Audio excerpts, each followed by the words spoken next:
my mother survived, so did her two brothers, and so did her parents. Right? They had a place to go back to. They still had a home in Holland.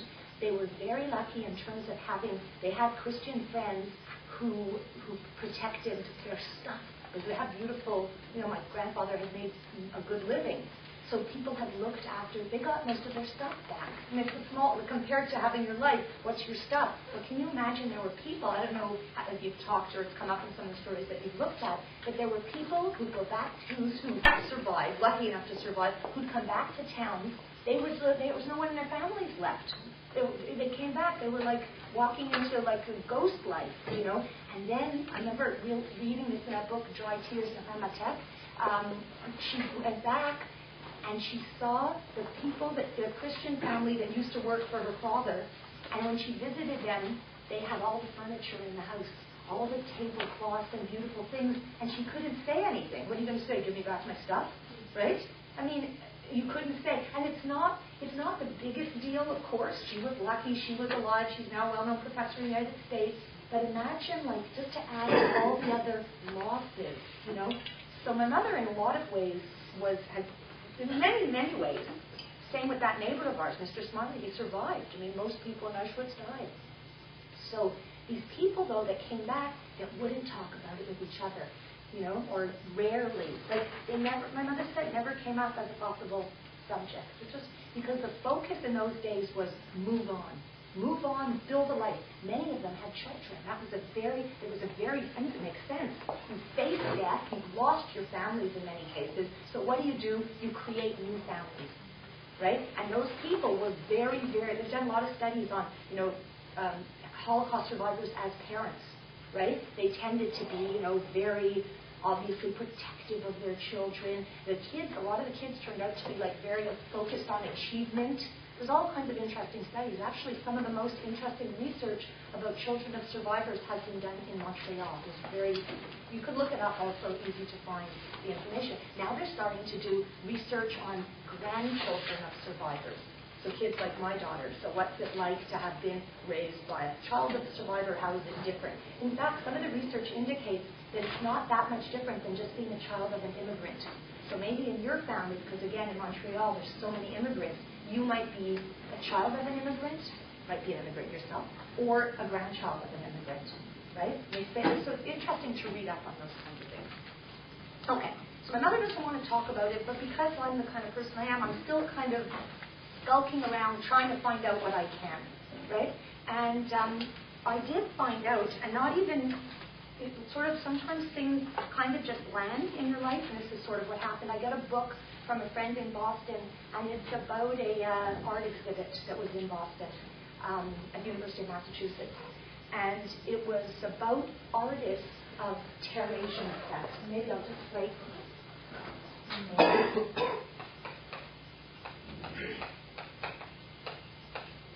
Teresian sect was the German, what the Nazis called it, but it was in what's now Czech Republic. In Czech, it's called Terezín. So you'll see it under both names if you look it up. In my book, it's called Theresienstadt because it's during the Nazi regime. So the book was Artists of Theresienstadt. It was an art book. And it had in it very upsetting, moving drawings of what went on in the camp. Okay? And as Ms. Goldberg told you, the camp was, you understood that about the model camp? Do you need me to explain more? The Nazis invited the Red Cross. That was the group that was invited. They said, come, you're worried about what's happening to Europe's Jews. Come and see how well we take care of them. We invite you to Theresienstadt. And when they got to Theresienstadt, it looked quite decent, right? They had built almost like a Disneyland. They built like fake stores, right? Grocery store. They had a candy store. Bonbonnerie, it was called. There was no candy in it, but from the outside it looked quite pleasant. They made a cafe. No coffee to be had, right? But it still looked nice. They also were great proponents and encouraged culture, right? Because the Germans, and I should say Nazis, but anyway, at that point it was the Germans, but the Nazis found themselves extremely cultured. Yes, they were killing people, right? But it was all, in their view, it all made sense. They were the superior race, the Aryan race, right? And they wanted to get rid of our eyes locked at that moment, right? Because I'm thinking, like, again, if I don't know what their experience was of blacks in Europe at that time, but Jews, gypsies, and gays were like to be eliminated, right? And they even feel bad about it. It wasn't like, we should feel guilty for doing this to another human being. We weren't human beings, right? You were vermin. You were like an animal. You were like a not even important animal. You were like an ant that could just be crushed, or some kind of annoying pest.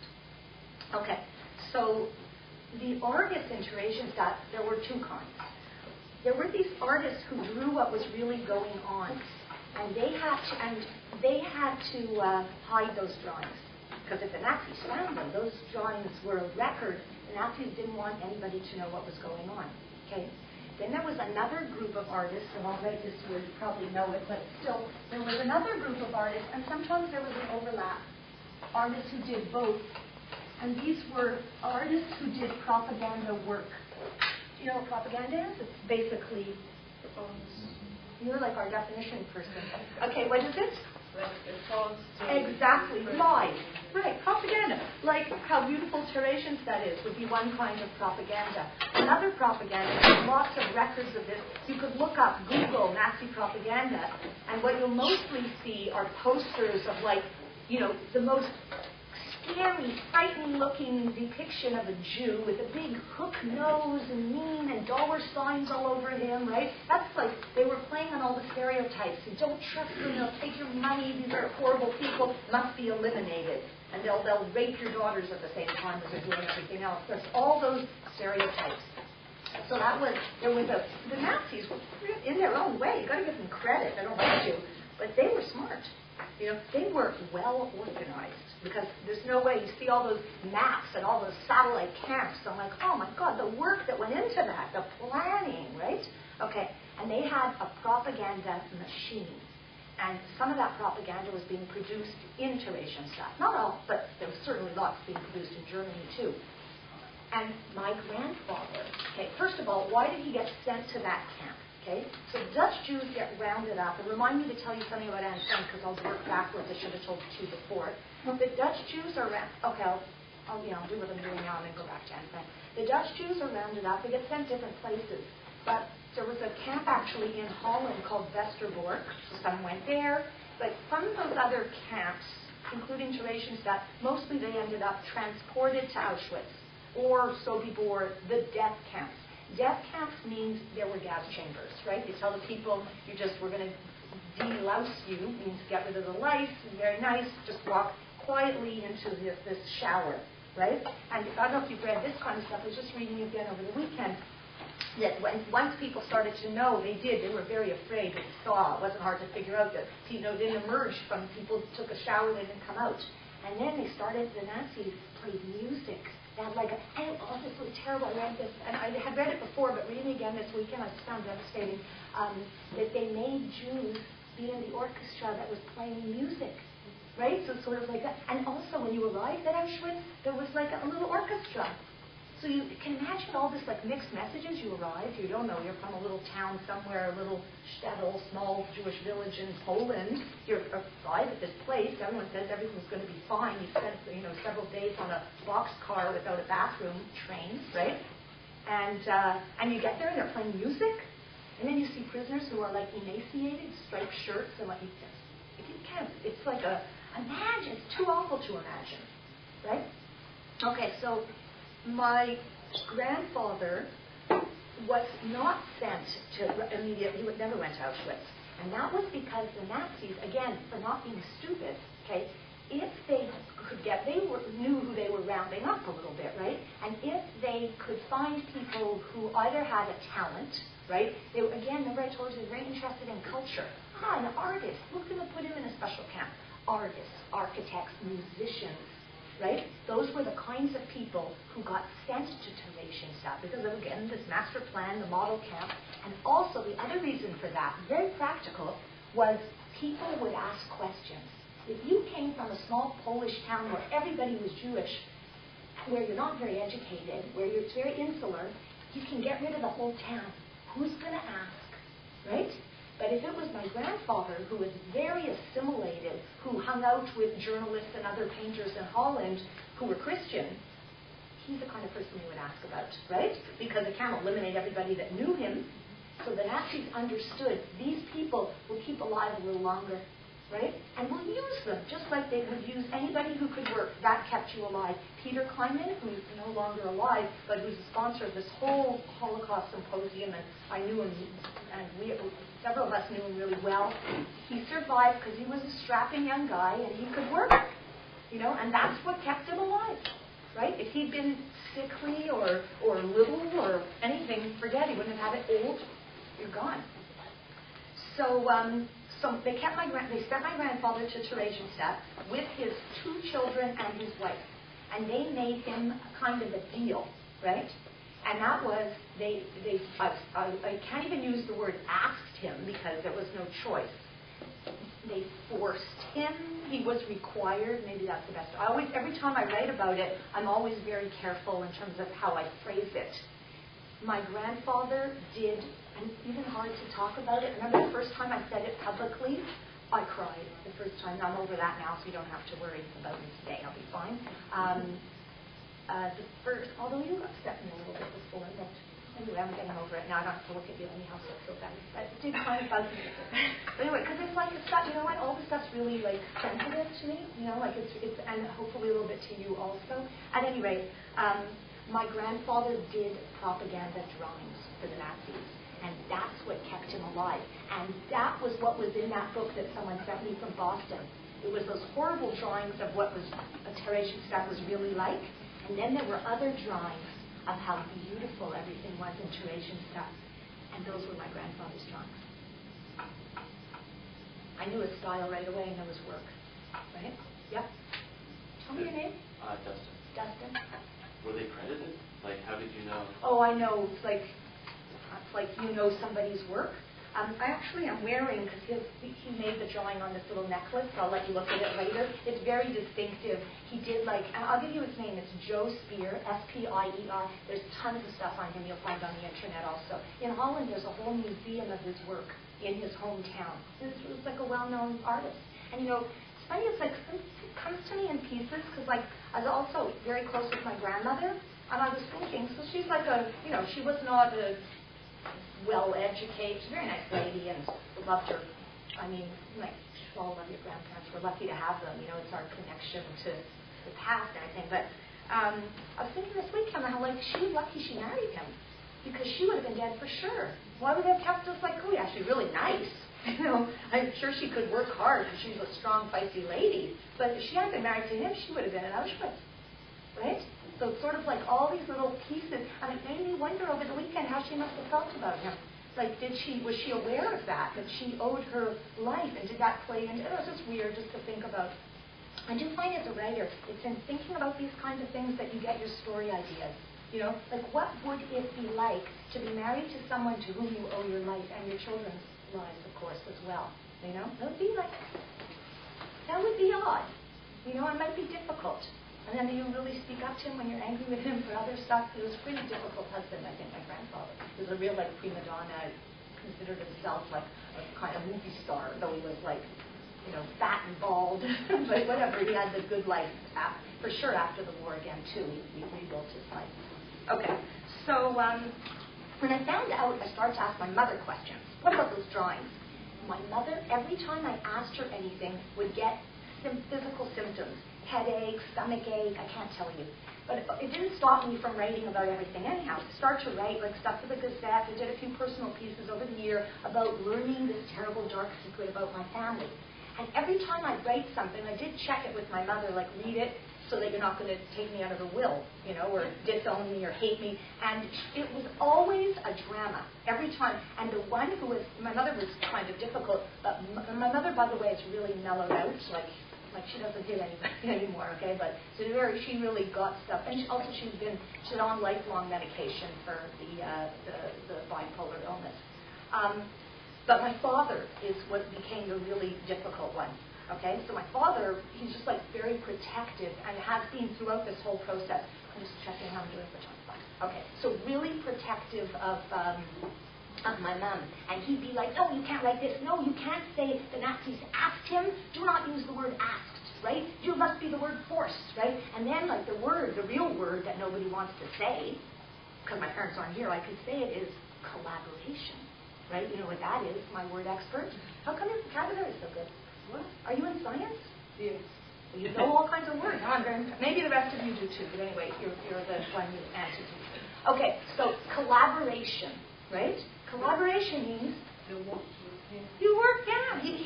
In his own way, my grandfather supported the Nazis' efforts. Now, you could say, and I certainly, over the time that I've been sort of knowing this, and like I owe my existence, my daughter's existence, right, to my grandfather. If he hadn't done it, he would have been dead, right? I still think what he did wasn't perfect, right? Would I have done it? That's a question for all of us. What would you have done? There were people who refused to do such things, who said, you know what, take me, put me on the next train to Auschwitz, right? And that question, like, how much will you compromise? You know? I know for me, I would do anything to stay alive, you know, and for sure anything to keep my daughter alive, you know? So, and that's kind of in a way, it's scary, right? And then think, okay, who made a few drawings, right? Did it change the end of the effects of the whole thing of the war? Well, it may have influenced the Red Cross when it came. When the Red Cross came to the camp, every member of the delegation was given a booklet, and the booklet was my grandfather's drawings. Beautiful it was, you know. And when I went 2 years ago, it's almost exactly 2 years ago, I went to, and I'll tell you a bit about that trip too, to both, but remind me, I have to go back to Anne Frank after this. I went both to Holland and to Czechoslovakia, now Czech Republic, to visit the camp. And I saw I saw that album of pictures that my grandfather drew, right? That album that was given, and I was kind of nervous about seeing those pictures because I didn't know how I'd feel when I saw them. I thought I might feel really ashamed, like he had done something wrong, and I was quite pleased not to feel that way. Instead, and it was like a very basic feeling. You asked me before. What's your name again? Dustin, sorry, I remember. Dustin asked me, how did you know it was your grandfather's stuff? So there's a whole museum now in Eurasian Stadt. It's a weird place. It's got like a B&B, you know, like to stay in a B&B in a concentration camp place, you know. Anyway, in the museum there's a whole sort of section just of the art that was produced in the camp, right? And you heard before, there was even art lessons for the kids, all this sort of movement of culture in the camp.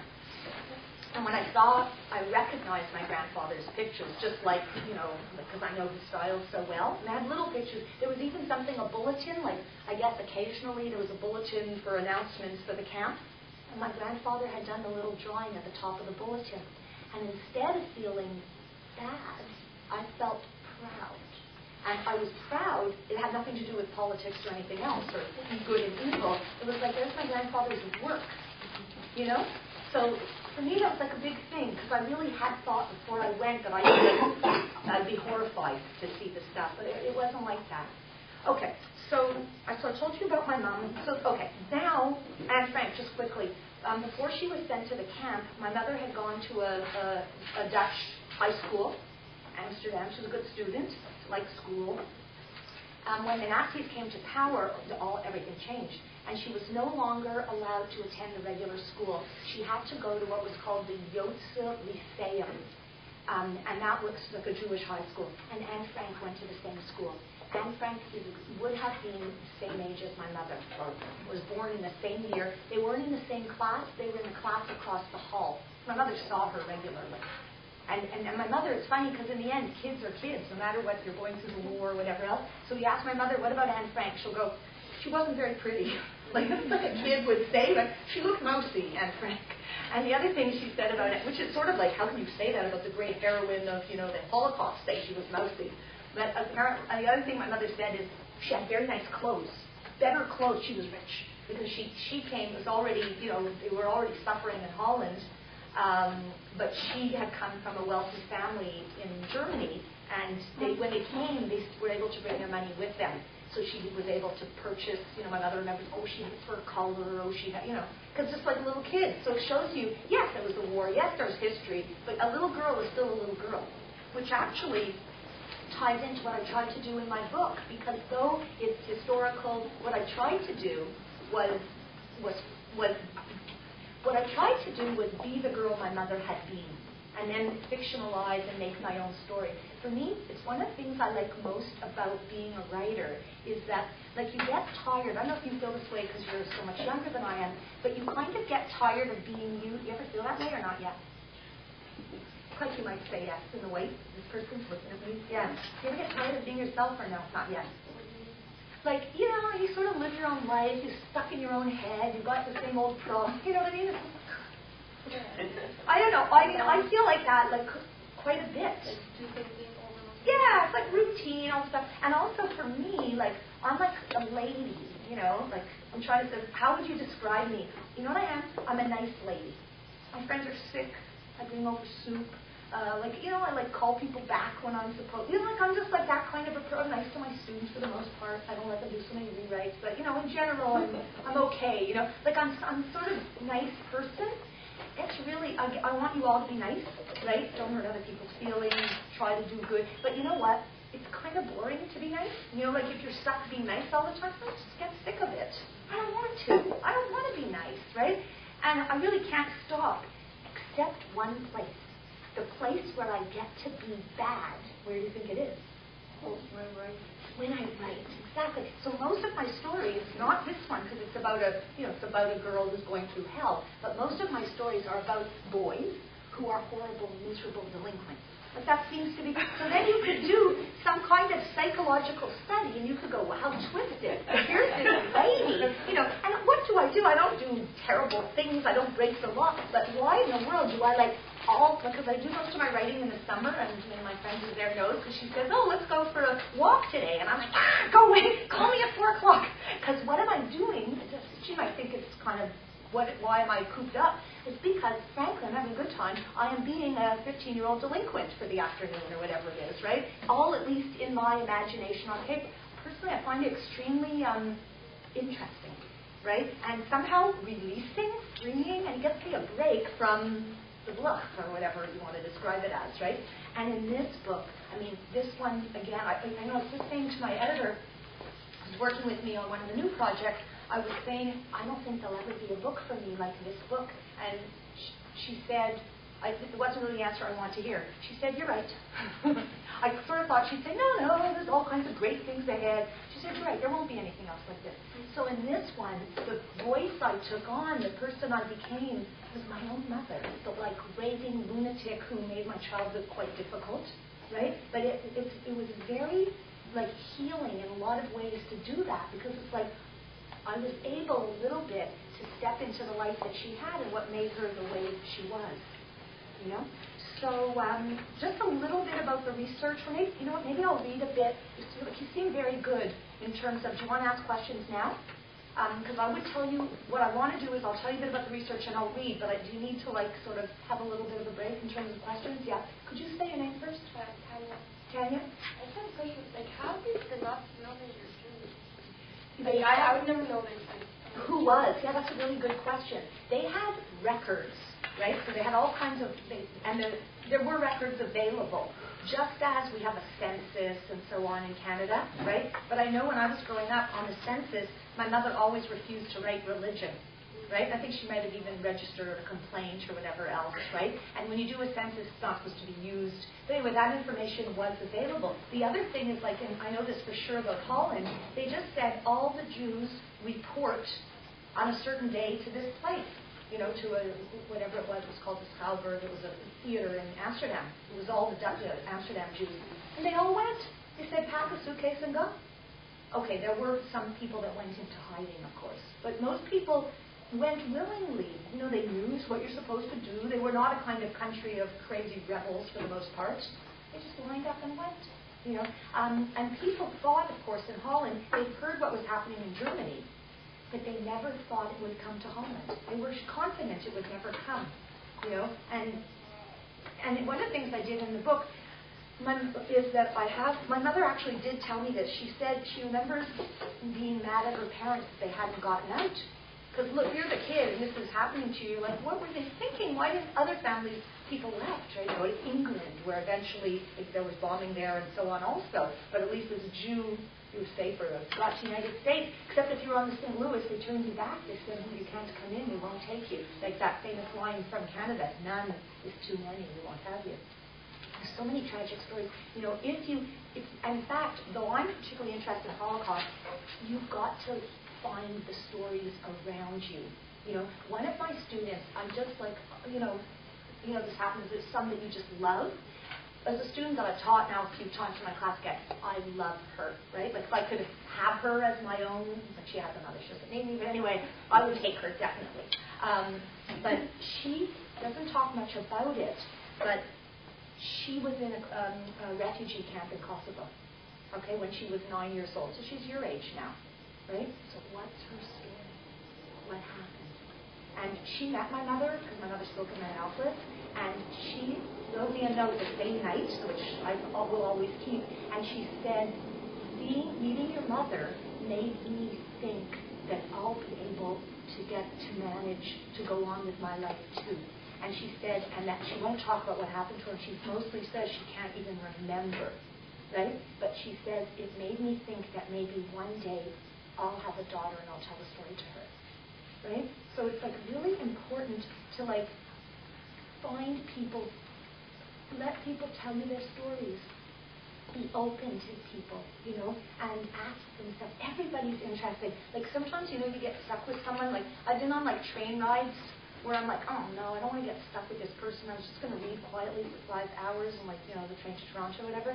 And like if you have a little different attitude, and it could be like someone with bad breath, who's old, who's fat, and takes too much of the seat. You know what I mean? It's all those little annoyances.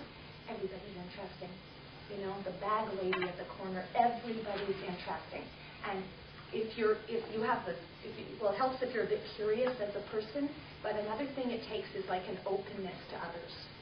You know, and I've never met an uninteresting person. There's stories everywhere. You want to be a writer? Open your heart to people around you. Get this. You have to. It depends what you're going to do with the story. You want to write it fiction or nonfiction. I fictionalized my book because my mother didn't remember things clearly enough. Plus, my mother has always said that she did not. This is an important part of the whole process. That she didn't question her father. In fact, when I was interviewing her, we had several arguments during the interviewing, many of them precipitated by my father's involvement, because my father, now he's out of retirement again, but he's like, can't stop working.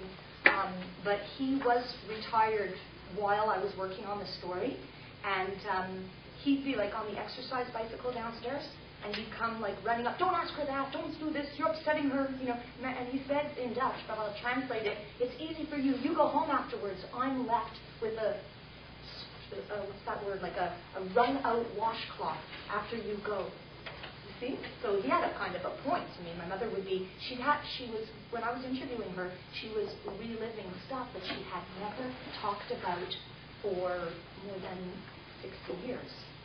Right? She never talked about it. She wouldn't talk about it. Oh, the link to the film next week. So there's this amazing movie called Prisoner of Paradise. Okay? Jot it down. I won't check if he's jotting. I imagine he's not. Okay. So, I'm curious. Oh, where are you? Now, because I'm looking, you definitely will. Fine. Okay, don't do it. The rest of you, try to go to the darn movie. Okay. Now, it's a little complicated what goes on in the movie.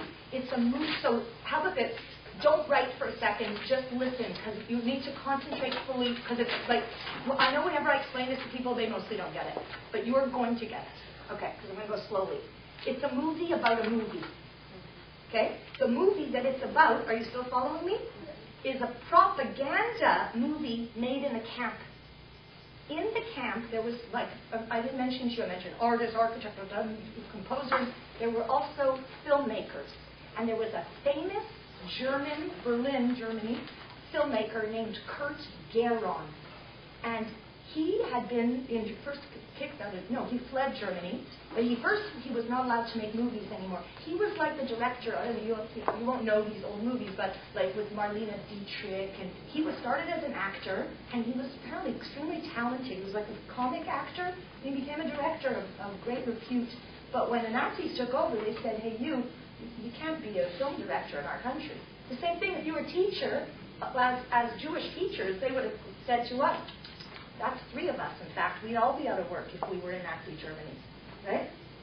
So he moved to Holland. I don't think he ever met my grandfather because he did live for a time in Amsterdam, but they knew each other in the camp, so that he had been not allowed to make any movies, right? And the Nazis figure out, because again, they're smart, they say, oh, we need the Red Cross visit was such a success, let's now make a movie, because if the movie could show more people than just, 10 delegates who come for a visit. And they engaged, can you use that word again, Kurt Geron to make the movie. And Geron, and my mother remembers Geron, and my mother said Geron was kind of pumped up kind of person, and that he was acted very proud to be making a movie. And you could look at that and go, that's disgusting, he's making a propaganda movie. But when I look at it, I feel differently. I feel like if someone told us we couldn't teach, and then you get an opportunity to teach, even if it's not your favorite subject, or even if it's a lie, maybe then you'd just be, he's not the best example of teaching.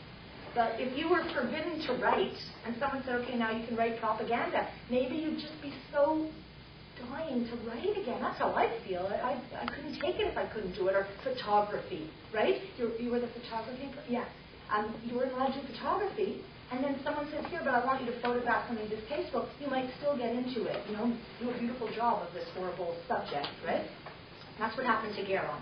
So Geron makes this movie.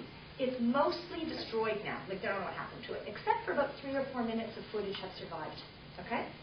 Then there's a Montreal, and he's going to be here next week, and I was going to tell you the truth, which is, and don't you dare tell him, but I have a bit of a crush on him, even though I'm a happily married woman. This filmmaker, if you meet him, and you'll probably just think he's like an old geezer, but okay, he's very, very smart. He's very, very talented. It's a bonus that he's very, very rich, but he has a few ex-wives. He's supporting, I believe, quite a number of ex-wives all over California, or God knows where. But anyway, you do not say any of this in the question period. Okay, so, but he's a lovely guy named Malcolm Clark. Okay, and Malcolm made this movie. He's the, director of the movie, and it's called Prisoner of Paradise, and the Prisoner of Paradise is Kurt Geron. So he made a movie about the movie maker. You follow, right? Mm-hmm. In the movie, now it gets complicated again. I hope you didn't all write down about these several wives. You definitely did not write that down, I hope. Okay, that he had a few wives. Oh, no, he had for sure one ex-wife. I wrote down that you have a crush. Yes, no, don't you dare. He probably knows. I bet you lots of women have crushes. Not your age. Okay, so... he did a movie about Kurt Geron. In the movie, he shows clips of the original movie because a few, whatever the word is, I don't know what you say for old movies, what it is that survived, cellophane or whatever it was that it was made on. Some of it has survived. Reels, footage, that's what they call it, film footage. Okay, so I heard about the movie from a friend. I watched the movie with my husband, just so that you know I've not left him for the other guy there. Okay, so watching it with my husband in our basement in our house in NDG, and I'm watching it, and I see my grandparents. They're in the movie. And I should have brought you the picture. Maybe I'll mail it to you for next week, because then because it's only for an instant. Oh, by the way, my grandfather's drawings are all over that movie. Are you going to see the movie? Okay, well then I'm going to show you. I'll pass the book around, but you'll see, if you look, I'm going to show it to you first. Look, and you can look at my necklace, I'll show you again afterwards. Okay? It's very finely detailed. You can pass the book around, but give it back to me so I can read for the end. In that movie, you'll see many, many pictures of my grandfather's work. You'll see other drawings too, but they're all these beautiful trees and happy people, It's all positive little pictures about the camp. Okay? By the way, my grandfather drew at least one real picture in his same style, because his style is very kind of delicate, and I wish now I have a picture in my room that he drew for me when I was a kid. I should have brought it to you just to help you understand the style. Okay, but I watching the movie, I see my grandparents, and in the movie, they're at, am I okay for time? Yeah, fine. Okay. I'm coming over to get my Okay. In the movie, they're watching a concert, which they did at Theresienstadt, especially to be filmed for the movie, because it's to show how well treated the Jews are, you know. And when I saw that shot of my grandparents, like, I only knew them as older people, right? They were my grandparents, but my grandfather was exactly the same age I was when I was watching that movie. And the other thing about them, I wrote a piece in the Gazette about this, and they used one of my lines, which was, they used it as a headline, and it was dead behind the eyes. You just looked at their faces, and I knew my grandparents in this lovely house in Plandome, New York. It was so pretty, and they had tea every afternoon, and they had beautiful things, and my grandma was a good cook. And I saw these people who I loved so much as prisoners in a camp. I don't know if you can even imagine it. It would be like, you know, the student that I told you I feel so strongly about, if I could see a picture of her at 9 years old in a refugee camp, like this. You know, imagine I'd feel as sort of torn apart by it. You know, like it's one thing to know they were there, but it was another thing to see that moment in the film. Okay, so I get in touch with Malcolm Clark. He lives in Montreal, though he's often in LA. He's like a jet setter. Okay, and I tell him, I figure he should know. Those are my grandparents in this movie, right? Anyway, and then I do what I always do, which is I invited him for supper. Right? And my husband's like, now, because I do this all the time, and people like I'm interested in or I hit it off with, I'm inviting for supper. And my husband's like, now who's coming? Saturday, like who have you got in store for me? It's always, he thinks weird people. But anyway, okay. So I also invited, I think it was only told my parents to come for dessert to meet him. And I told my mother about the movie. And my mother says, oh, I don't want to meet him. I have no interest in meeting this man. First of all, he should not be poking his nose in my business or in what happened during the war. He's Christian, right? He's Christian. What right does he have? So I said, look, Ma, just come, be nice, be on good behavior, just meet him. It should be interesting.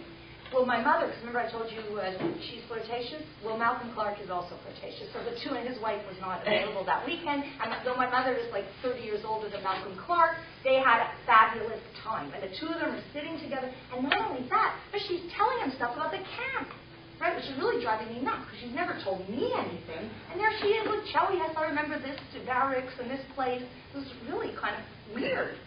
Anyway, so I make a little conversation too, even though it's like the two stars have met each other, and it was the whole evening, you know, it was quite amusing, but interesting too.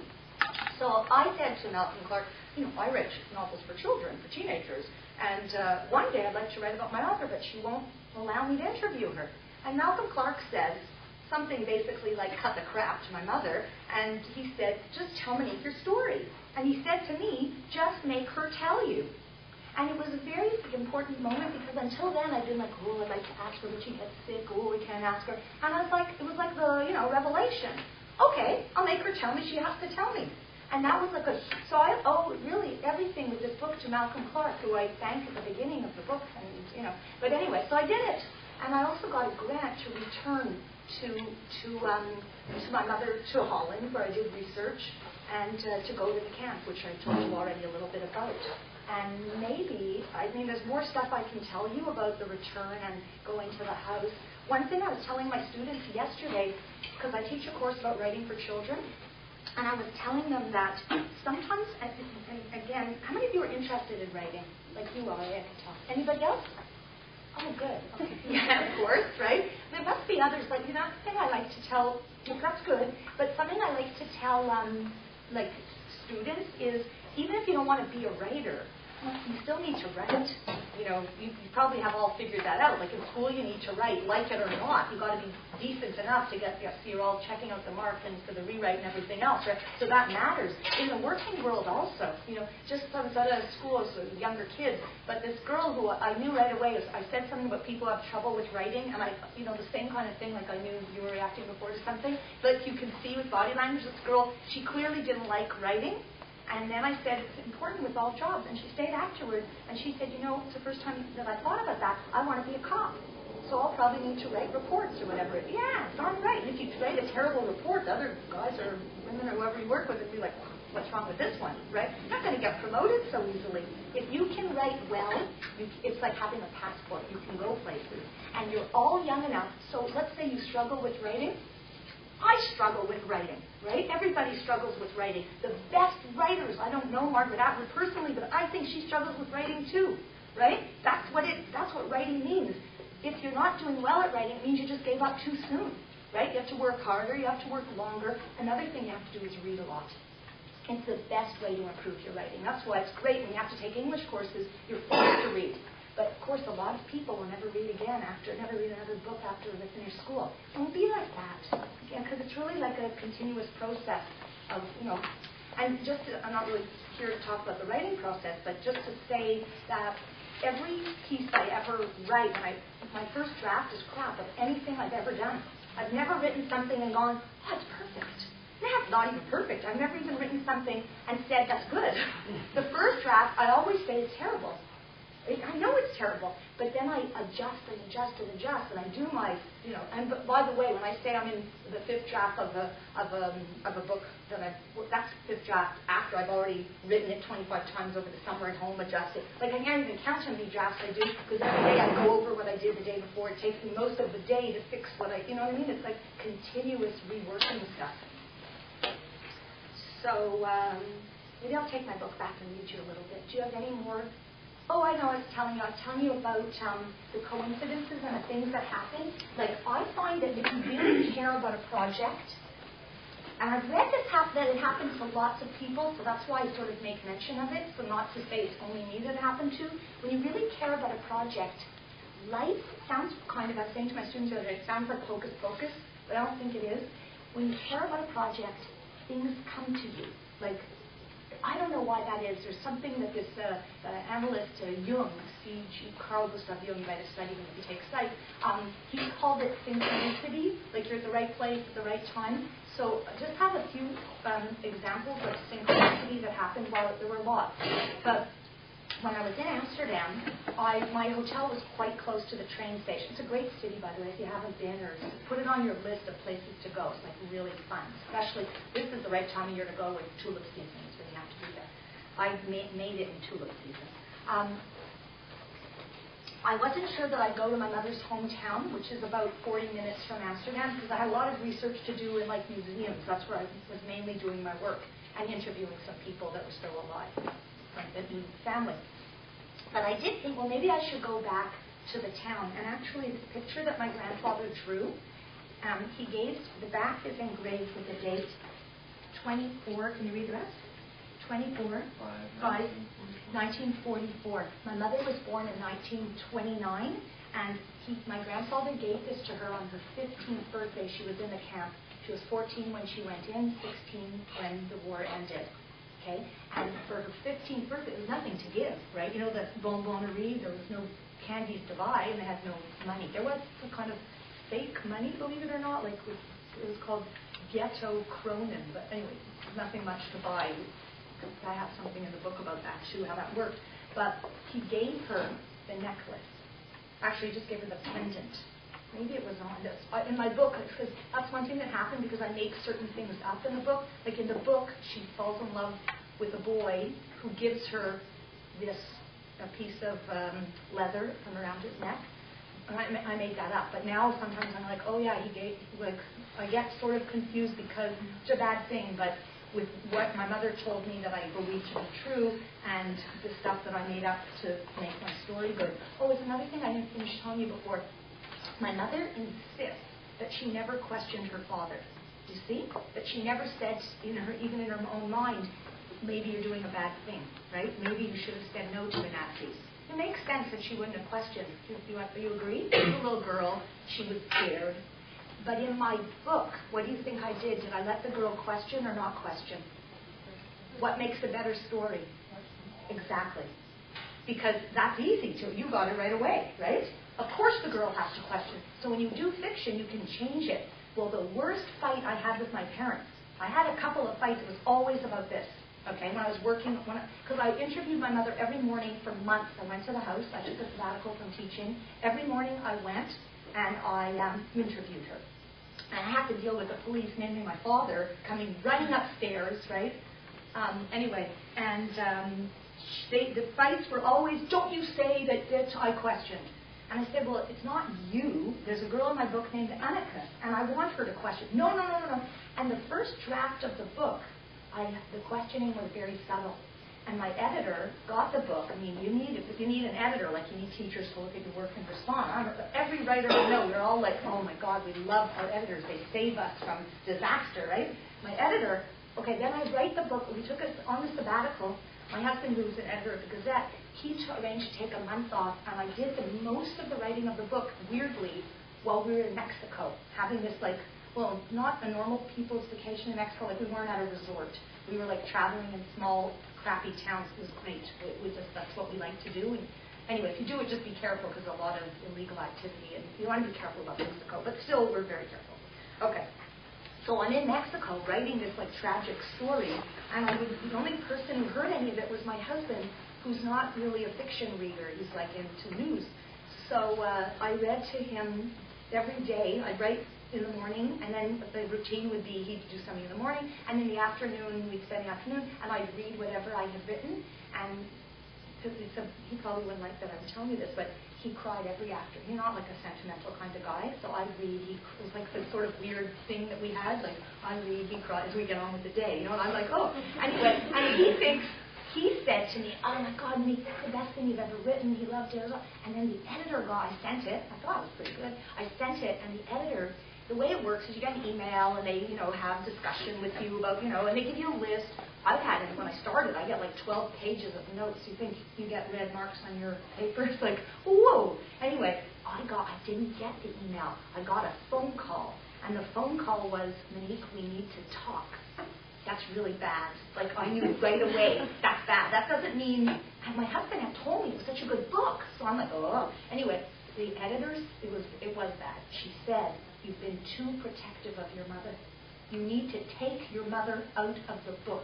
It's not about your mother. And then I had the biggest fight of all with my parents. My parents were in Florida, where all Jewish parents go during the winter. So they phoned or whatever, I phoned, and I said, look, they want me to do this and this with the book. The girl has to question more. And my father said, you cannot. My mother was not good either, but my father, like I told you, he's the police, right? He's actually a judge in real life. And he's like, you cannot do that. This is the story, and this is what happened, and you cannot do that, and it will be a scandal, and people will hear about it in the family, and it will be a disaster. And I kept trying to explain, but remember I told you they're lawyers?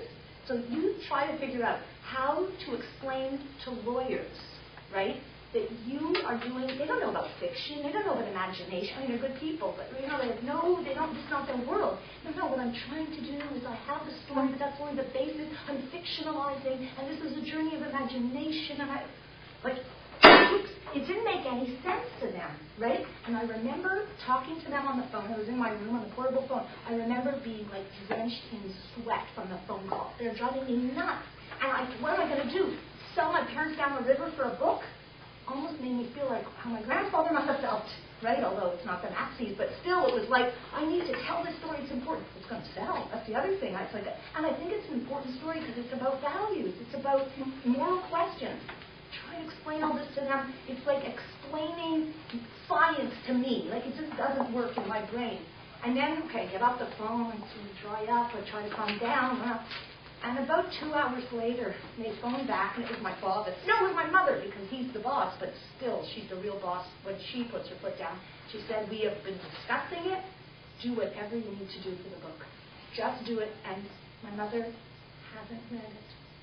She said that was the one thing. She did read an early draft of it, the one that the editor didn't like, but my mother's never been able to read the last one. She said, do whatever you want. I don't think I'll be able to read it, but just do what you have. Do what you need to do for the book.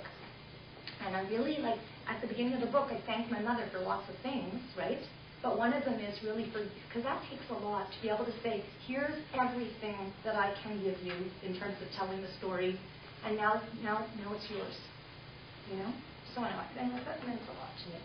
Was there something else I said I was going to tell you about, and then You started to say you were going to visit the home in Amsterdam. Oh, yeah, thank you. Oh, it's so good to have an organized thinker around. Because you made us take notes. Okay, good. The thing about things work out, and I know, Dustin, you were looking at me like you were interested in this.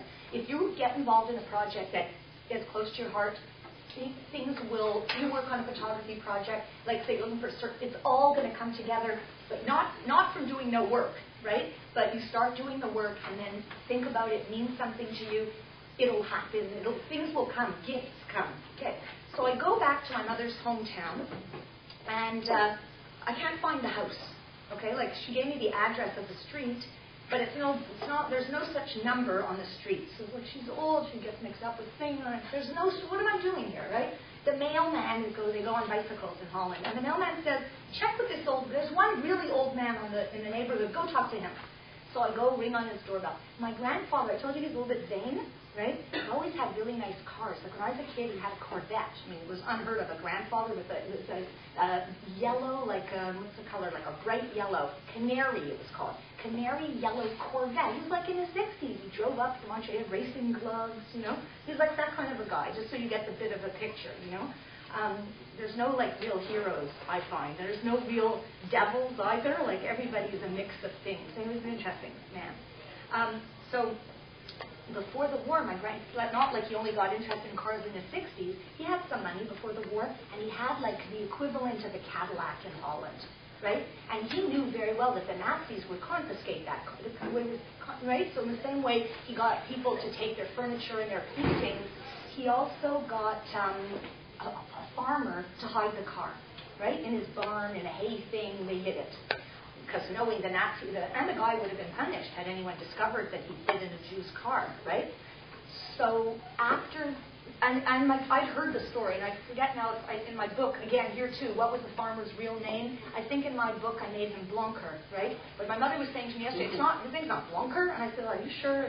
Because I can't tell, I made up names, who knows? Okay, it's not, some of the names in the book are real, but Blanquer, I believe, is, according to my mother, totally of my imagination. Anyway, so when I rang the doorbell of the little old guy that the mailman sent me to, so first he was very nice. He remembered my mother. He was older than her. And he said, oh my goodness, I have to show you something. And he had a small painting done by my grandfather.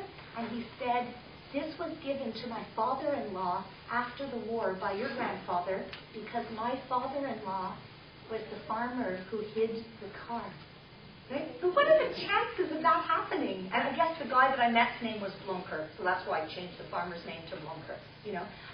Then there was a little old lady, because after that I started to think, gee, what I should look for in this little village, a beautiful village, by the way, it's called Broek en Waterland.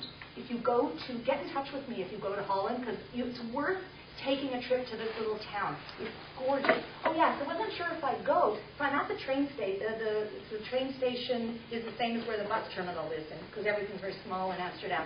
And when I was there, I was like, well, I could inquire about like which bus takes me, where do I transfer to get to Broek en Waterland? And it was like in Harry Potter with the magic train, you know, because I step onto a bus. There is nobody on the bus. Just the bus driver. And my Dutch is not great, but I can pass, but clearly I'm not, native.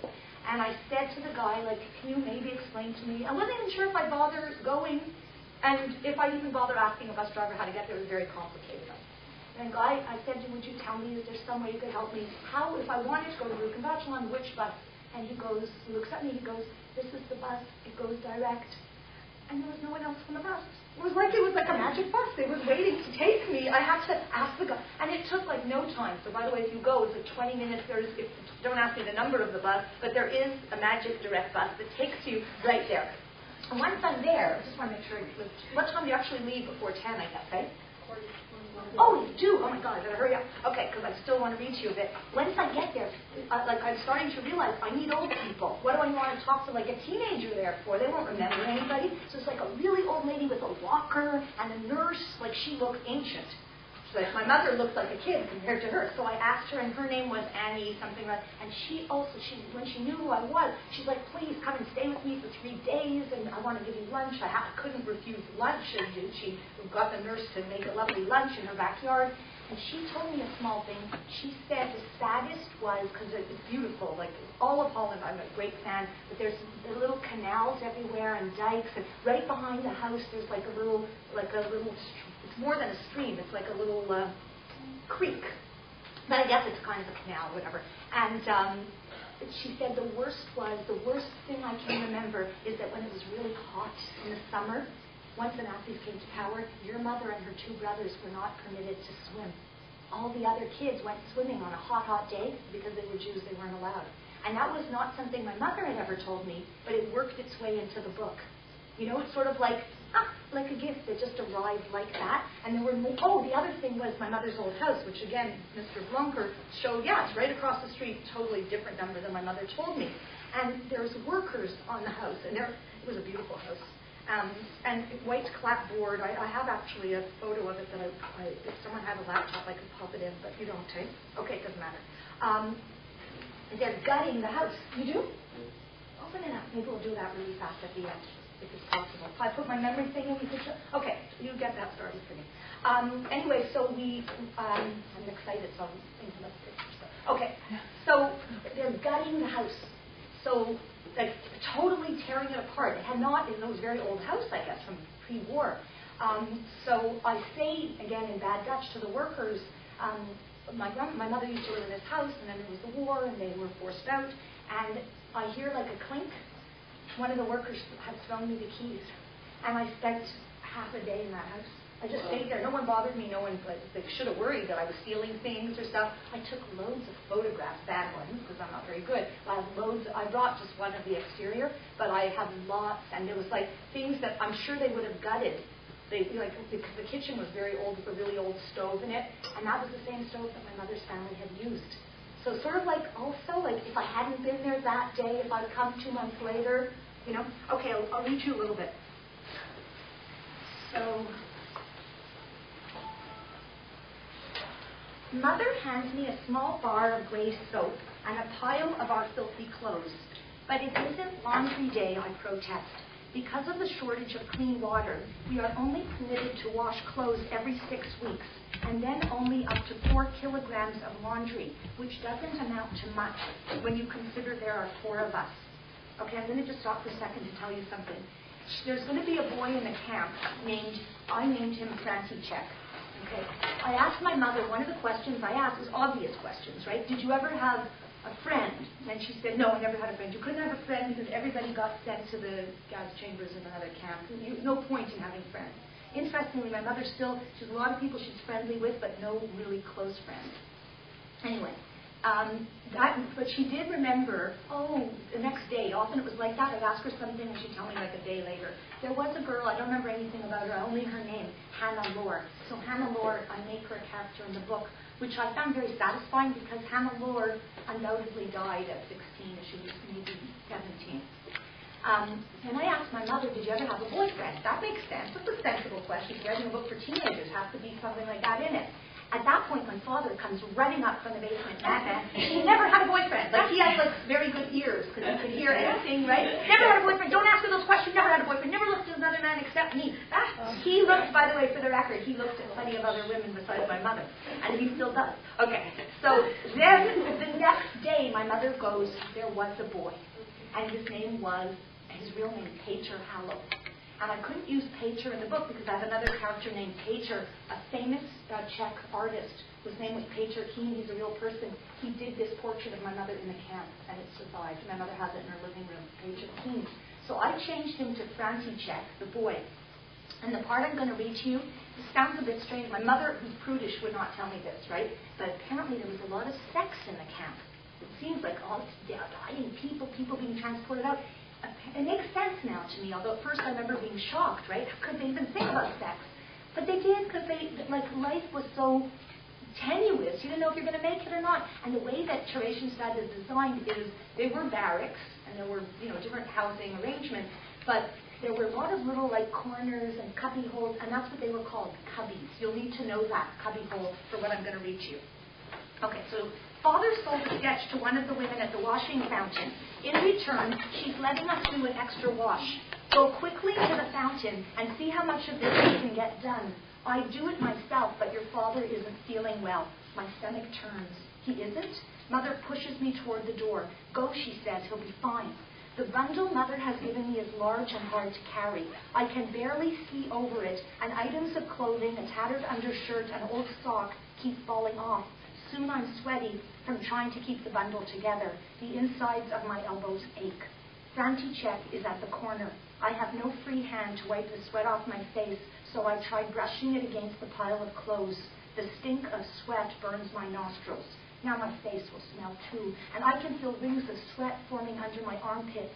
If I keep my arms close to my chest, František may not notice. I feel ashamed of the soiled clothing I am carrying. What if he sees my underpants? What will he think of me then? If only I had a free hand for him to hold. But František laughs. Imagine my good fortune running into you, he says, playing with the piece of black leather he wears around his neck. Do you believe in luck? I ask him, suddenly feeling bolder than usual. A little, he says, casting his dark eyes down into the cobblestone street. But we make our own luck. That's why sometimes I feel myself blush. František follows me to the fountain. At first I refuse his offer to help me wash the dirty laundry, but when he insists, I give him a pair of Theo's socks. The socks, it seems, have more holes than wool in them. You better have a strong nose, I warn him. When František laughs, his dark eyes light up. As he scrubs the socks, I think how František is not only handsome, but kind. Annika, he says, I need to tell you about my feelings for you. I can practically feel my heart skip a beat, just the way they say it happens in storybooks. Only usually the girl isn't washing underwear, rubbing the soap so hard the skin on her knuckles breaks. And usually the boy doesn't go off with someone else in the cubbyholes. No, I tell myself, this is wrong, all wrong. What about your lady friend? I ask, my voice suddenly growing shrill. The one with the 2 children. This time, František blushes. Does he really think I've never seen them together? I don't love her, he says, his dark eyes on mine. He doesn't love her. That only makes things worse. If he doesn't love her, why does he take her to the cubbyholes? Mother hands me a small bar of gray soap and a pile of our filthy clothes. But it isn't laundry day, I protest.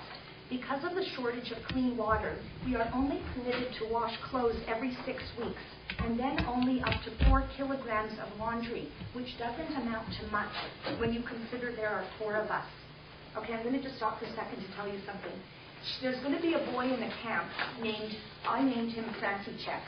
Okay, I asked my mother, one of the questions I asked was obvious questions, right? Did you ever have a friend? And she said, no, I never had a friend. You couldn't have a friend because everybody got sent to the gas chambers in another camp.